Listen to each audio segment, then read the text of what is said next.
let's just talk a little bit about solutions. I know we all agree financial literacy is something that we are lacking here, right? And we have too many residents that are living paycheck to paycheck. Is there anything else we can agree on where we see a happy medium on both viewpoints, where something especially policy driven, where we might be able to come to something that can reduce what our interest rates are and yet still benefit payday loans where they are still in existence and serving a good service to our community? And William, I'll start with you. Well, I think financial literacy is one of the prongs to do that. Unfortunately, that's not a light switch, right? I too, grew up in a neighborhood where when I started working, it was not uncommon for me to also use my money to buy some goods for the home, right? But that's a generation process, right? So what do you do in that interim?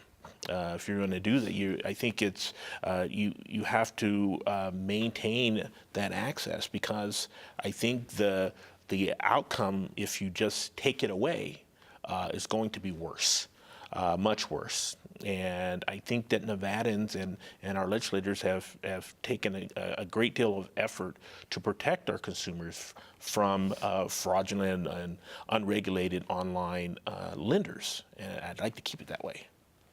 Emily, what's a happy medium we can come to? I agree with you that financial literacy is really a big prong to this whole solution that is going to take some time. And in the interim, it is good for people to have access to credit and to funds. I don't believe, however, that 500% or more in interest is really the right way to go about that. So if we could hold payday lenders to the regulations that are already in place by having a system that keeps track of who's lending what and what their terms are and all of that. And we could cap that interest rate at a much lower rate so that it's more manageable for the consumer to actually see the light at the end of the tunnel, that they can pay it. Then I think that would be more of a happy medium. William, is there a tolerance on where we're at? Let's say we are at 500%. Capping it at 36 is unacceptable. Is there somewhere in between where it's economically viable for payday lenders to be around? Well, right now it seems like we're having a difference of whether or not it's a 500% interest rate to begin with, and so I believe that the products from all the reputable companies out there is legitimate and fair product, and I think that the consumers are better themselves to know whether or not those terms are suitable to them, and do you have some that will utilize it in ways in which we hope they don't have to, and yes, that occurs, but the large majority of it that's not happening.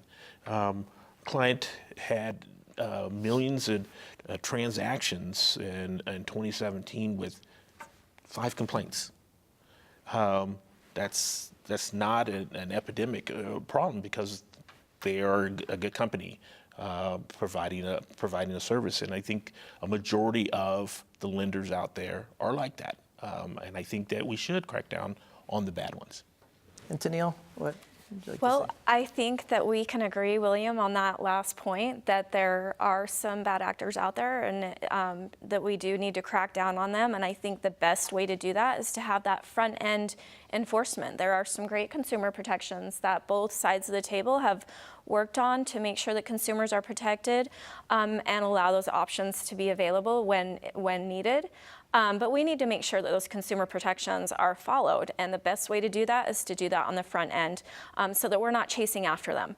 And then, of course, I can agree with both of you on the financial literacy part. Absolutely, that's a huge part of it. But in the interim, let's make sure that our Nevada consumers are protected and they don't get stuck in this debt cycle.